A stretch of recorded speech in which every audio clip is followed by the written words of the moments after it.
Hi, Andy. Hi, Victoria.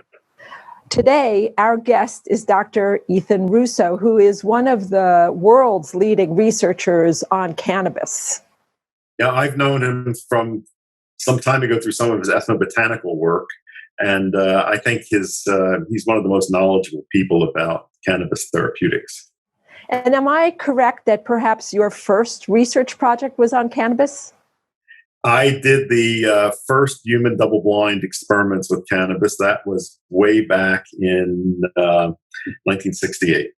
But then you let Dr. Russo take it over. Absolutely. All right, let's welcome him.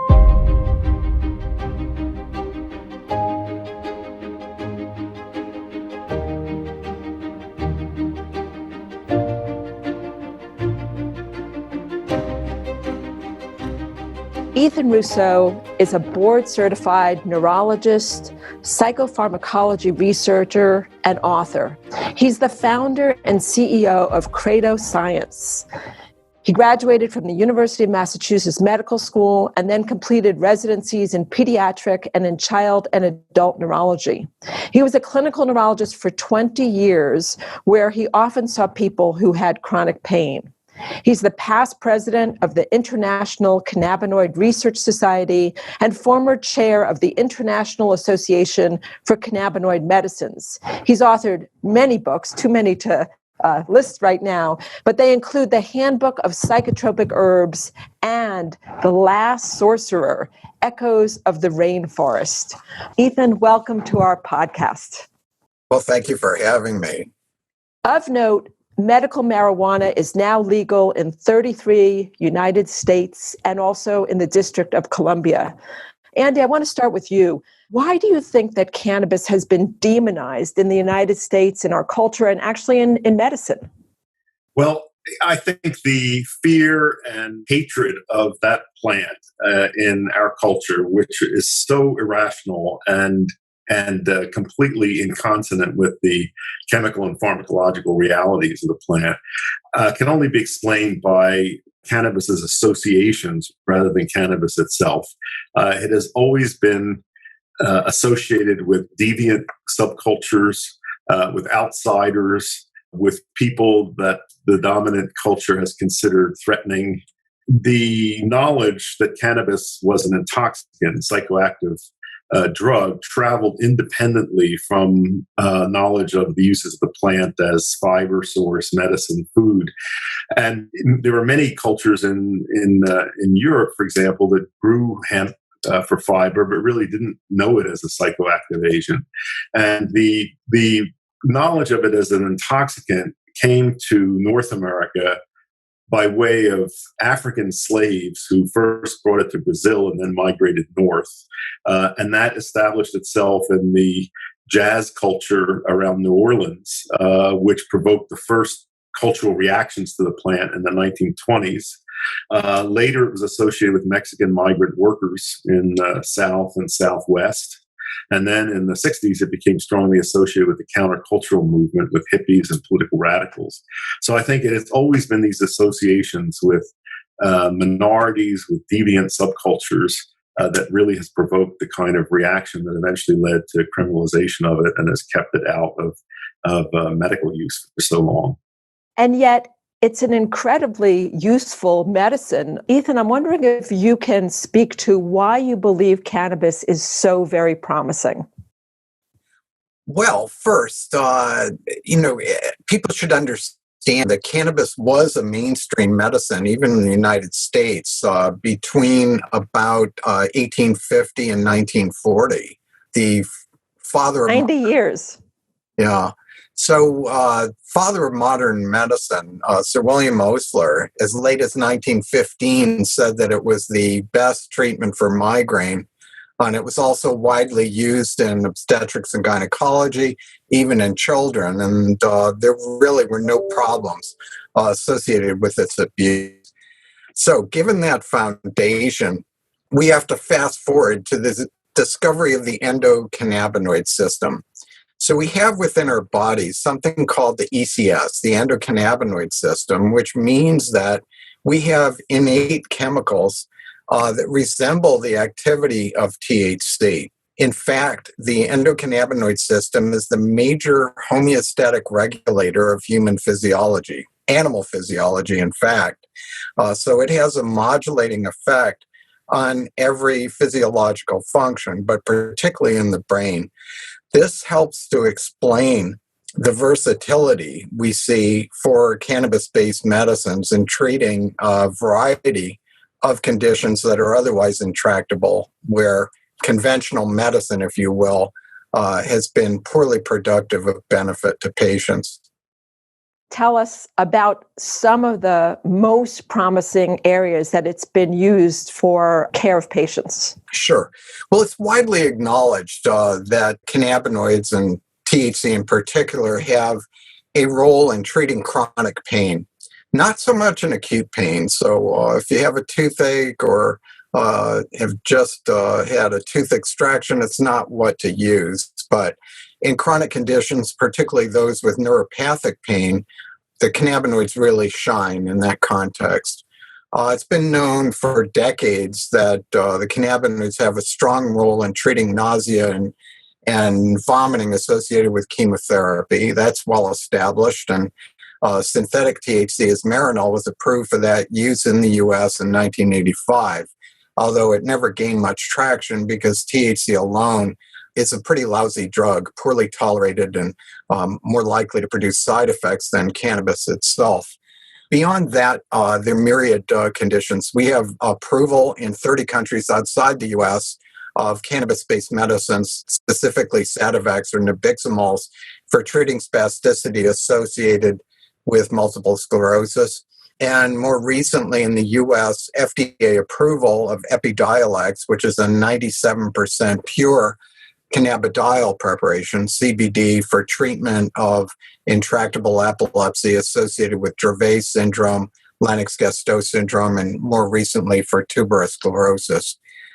Beyond that, we believe that cannabis will have a great deal to offer in treatment of a variety of degenerative diseases, particularly those involving the central nervous system, and should have a great role in treatment of Alzheimer's disease because of its ability to treat symptoms, agitation, sleep loss, etc., but also the prospect, if not proven yet, that it could be neuroprotective and perhaps slow down or arrest degeneration in those diseases. Now, that's really an incredible statement because, of course, as someone who grew up in the 70s and 80s, all I heard was that if you smoked dope, you were going to destroy your brain. And now you're telling me it's neuroprotective. Well, what you heard was really never true. I will not say that it's harmless. Everyone realizes that cannabis can have side effects when done to excess. But for the most part, it's one of the safest drugs in the armamentarium. And the problems that are noted with it are easily avoidable through judicious dosing and administration. Yeah, I have a question, Ethan, a practical question. The chemistry of cannabis is so complex, and the pharmacology also complex and a lot yet to be known. And there are so many different preparations of it available now.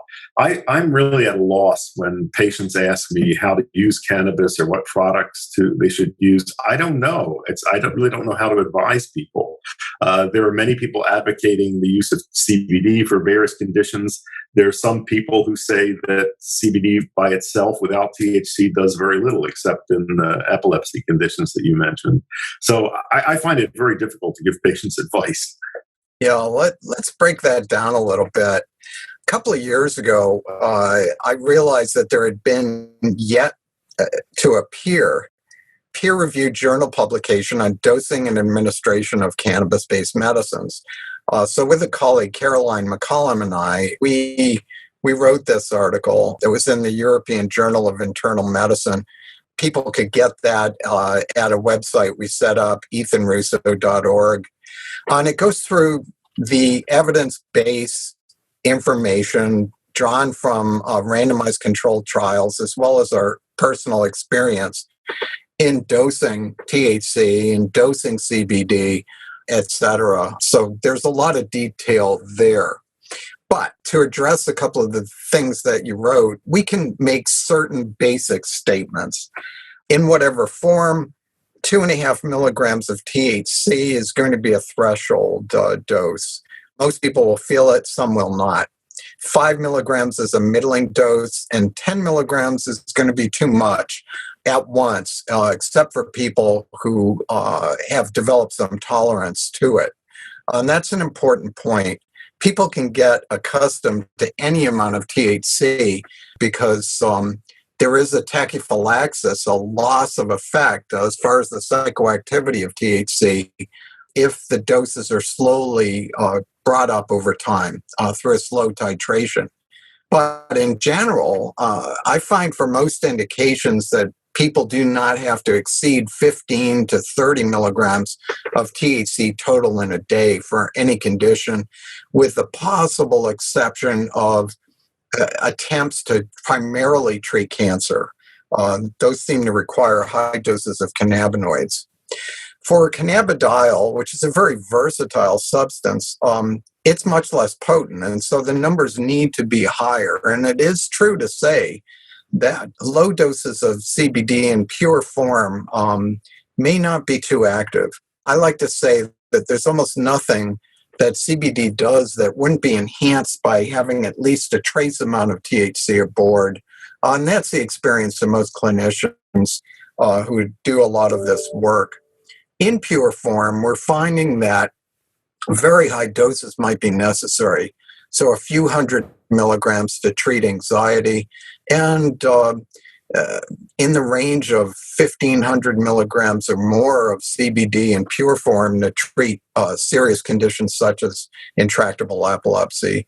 And for schizophrenia, it's in the range of 800 to 1,000 milligrams a day. Obviously, that is accompanied by great expense and burden for patients. I think that the more whole extracts of the plant have a great deal more to offer in terms of economy, as well as an improved therapeutic index, meaning that more bang for the buck, lower milligrams, and fewer side effects. Can you explain the two types of cannabinoid receptors and their different functions in the body? Sure. Yeah, great. An important question. So CB1 is the more familiar. It is the psychoactive receptor, and it has a major role in the brain in modulating neurotransmitter function. So what it does is actually reduce the release of certain neurotransmitters, which sounds ominous, but from a therapeutic standpoint, if there's an excess of glutamate, a stimulatory neurotransmitter, this will be a driver to neuropathic pain. Additionally, it is so stimulatory that after head injury, it can actually kill the cells through what's called excitotoxicity, where the cells are just burned out and then succumb. Isn't there a possibility also that that may be a long-term pathway to degenerative conditions like ALS? Absolutely, it is a factor there. So when we have medicines like THC that are going to reduce the release, or CBD, which does so indirectly, this can be very therapeutic in a wide variety of central nervous system disorders.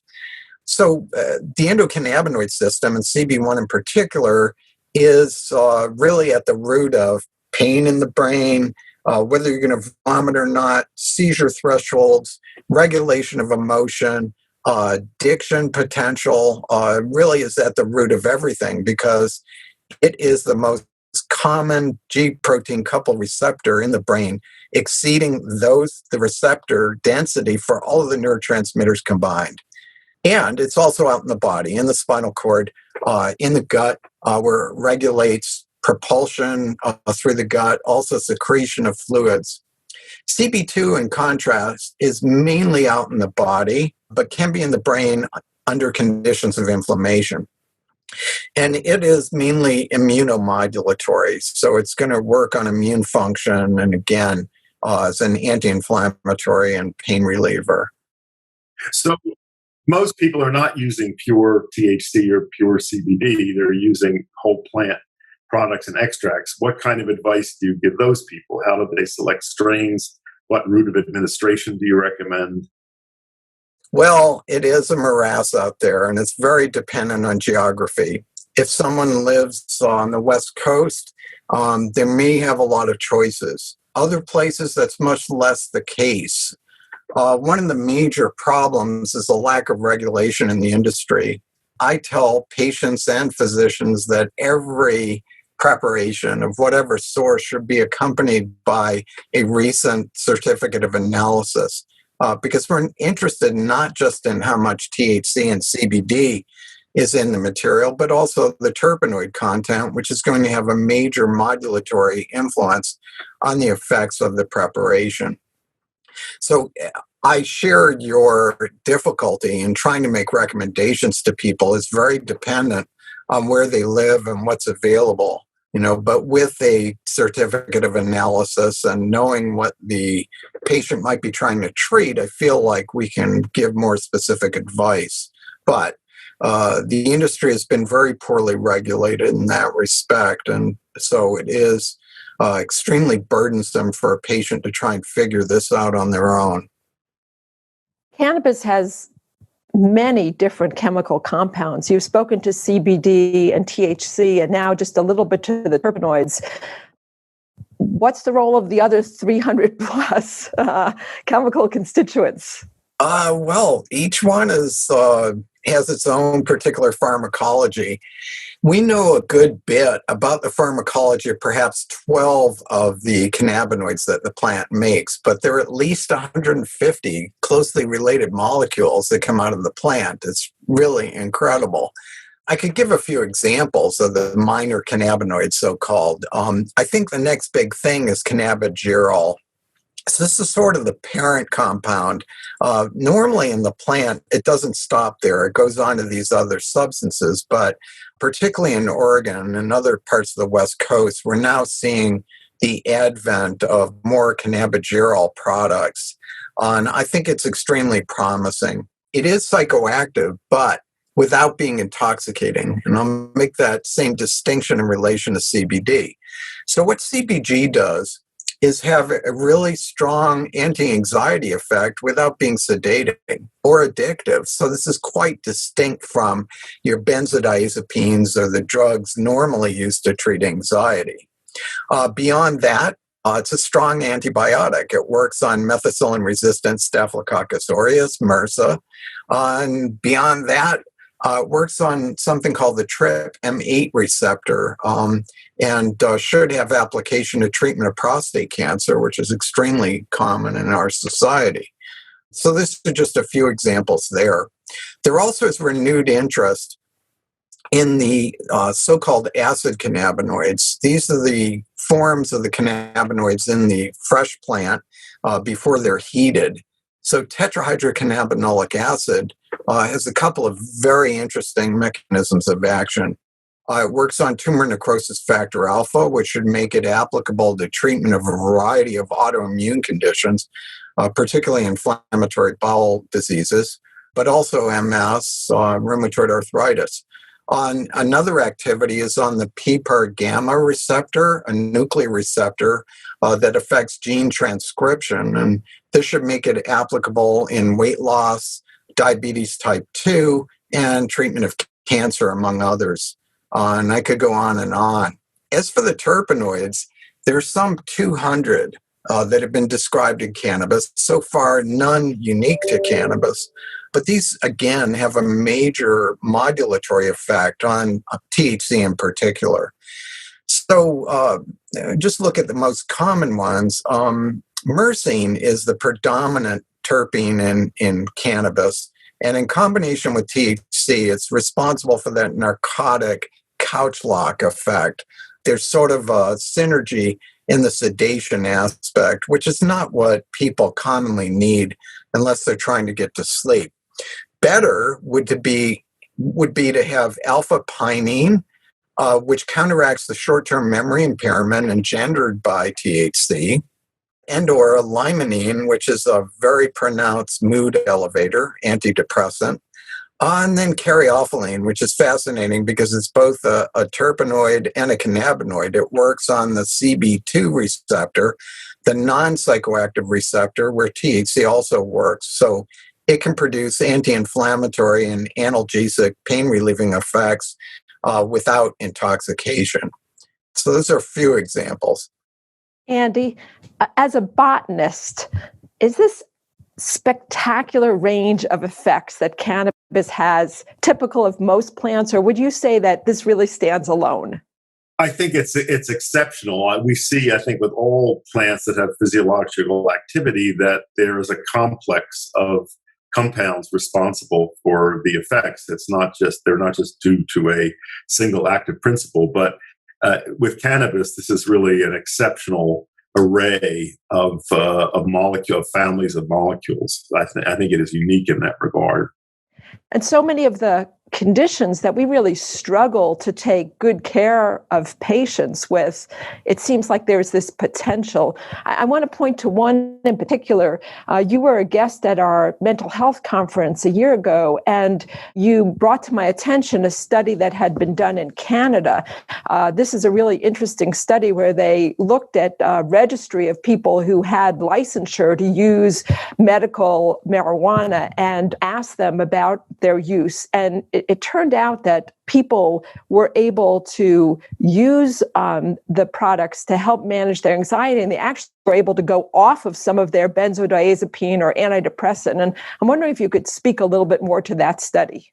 Sure. Again, because of its versatility, we find a situation that when people begin to use cannabis medicinally, they're often able to reduce dosage or taper off of a variety of medicines. Most notable would be the opioids. So it has a strong opioid sparing effect, but an analogous benefit has been seen on benzodiazepines, some of the antidepressants.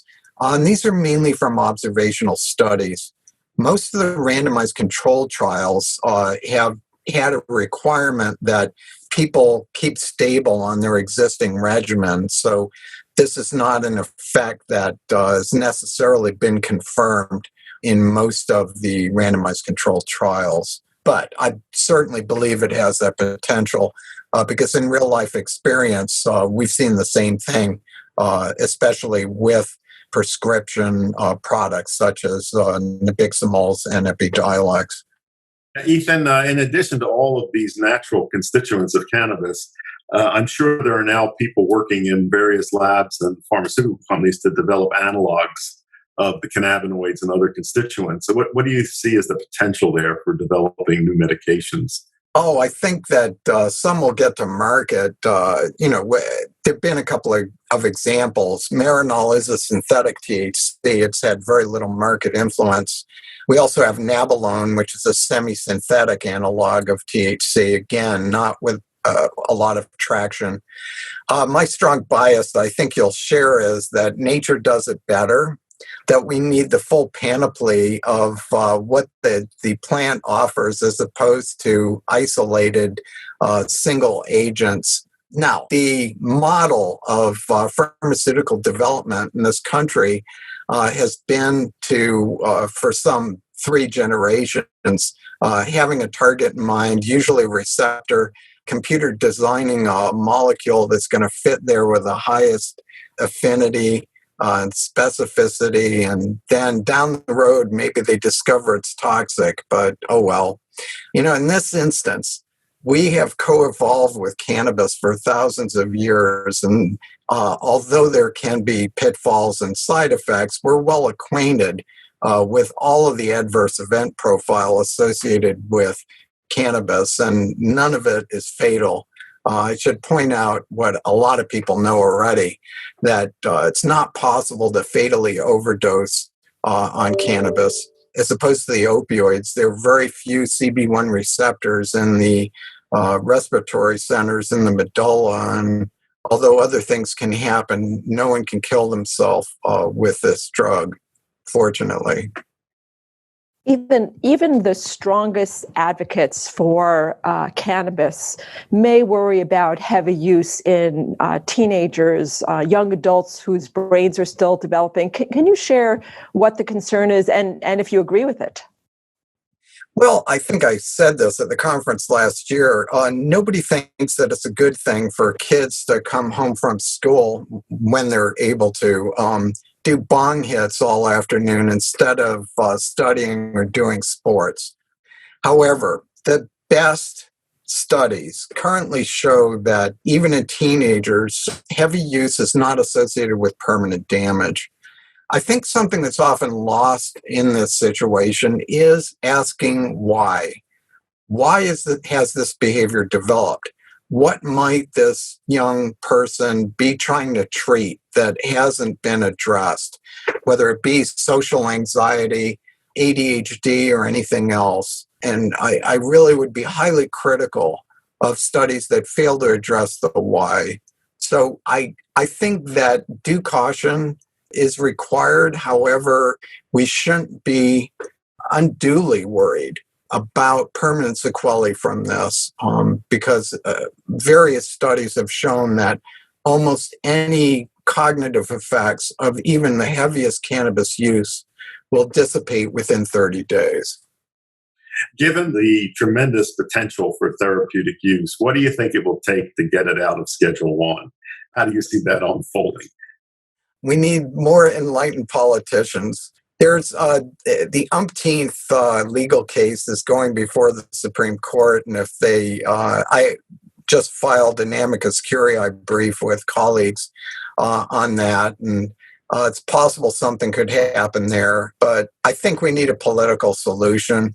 Unfortunately, this is one of those situations where the public gets it. Recognition of the medicinal benefits of cannabis is about a 90% proposition almost anywhere you go in the U.S., but the politicians are not similarly on board with it. So that needs to change.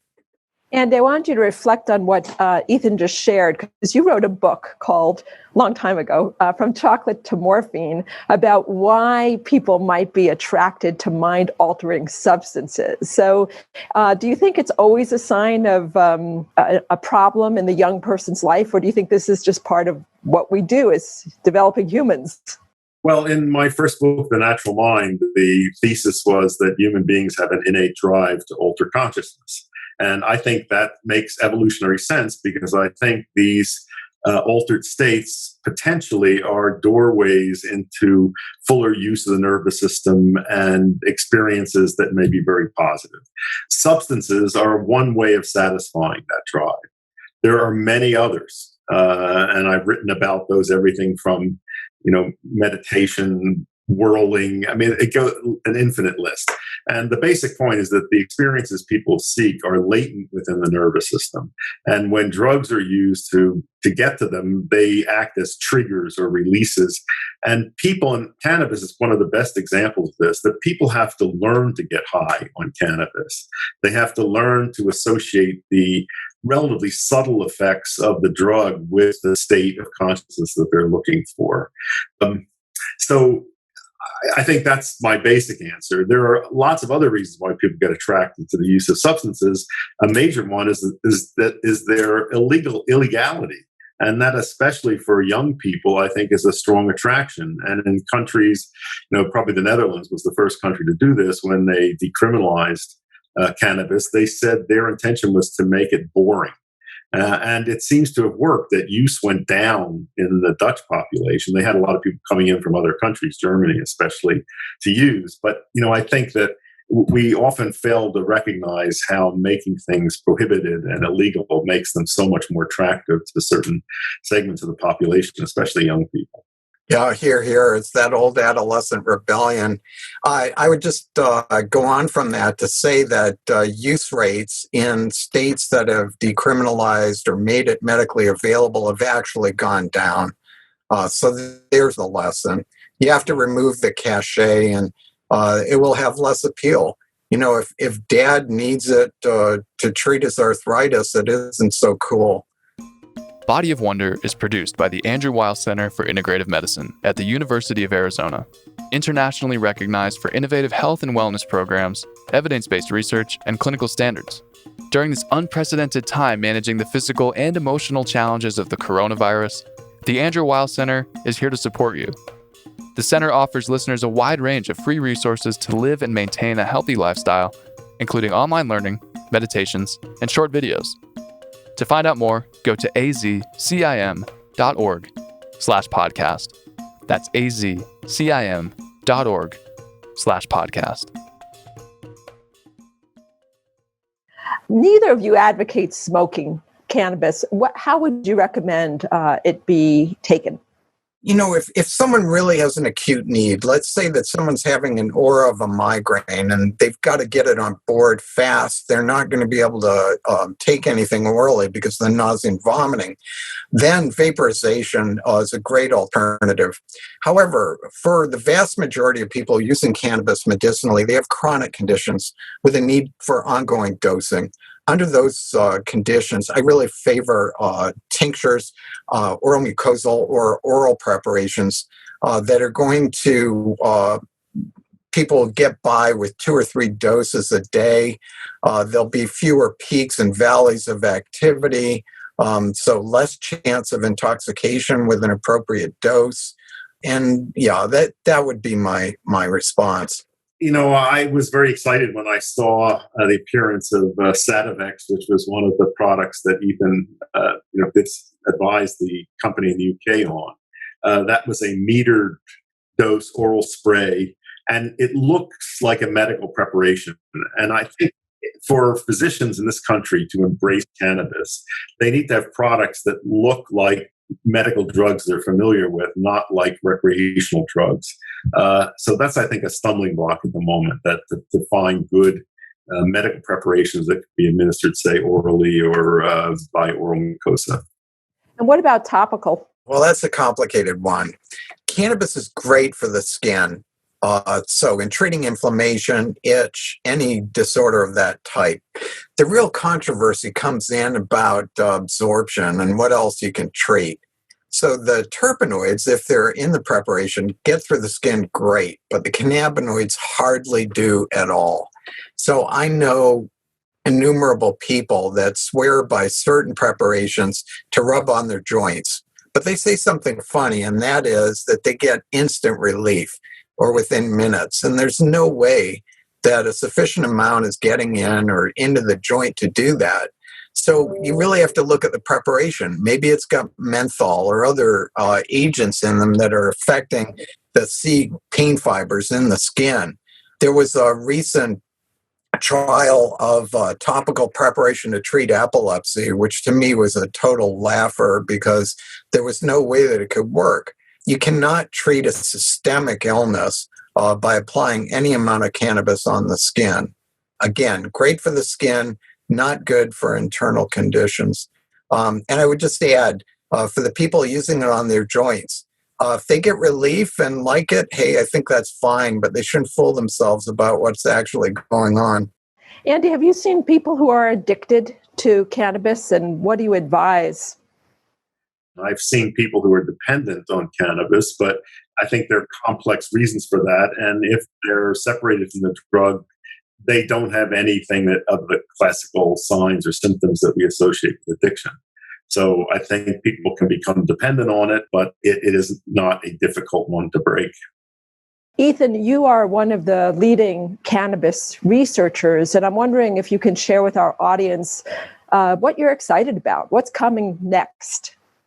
Well, as touched on earlier, I really think there's going to be a tremendous role for cannabis-based preparations in treating neurodegenerative diseases. I think this must happen. We have an aging population.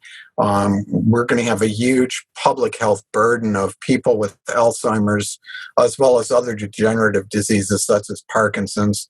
That one's going to be a tough nut to crack, but I think that the promise, particularly in Alzheimer's disease, is very real, just in management alone. And again, if we could hit the holy grail of slowing down the progression of the disease or starting people early who are at risk genetically, I think it would be a major advance. Well, as I said earlier, not what one might have expected 20, 25 years ago, that we would be pointing people towards cannabis as a way of preventing dementia.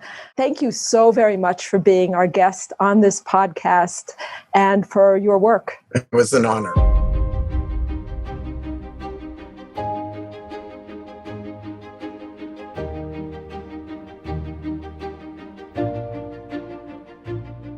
Listeners, this is Dr. Victoria Mazes.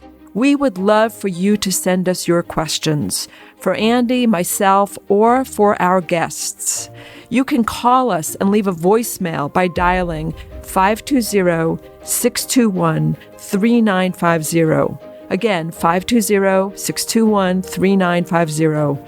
Or you can submit a question by going to our website, azcim.org/podcast. Again, azcim.org/podcast. We will review your questions and try to answer as many as possible on our programs.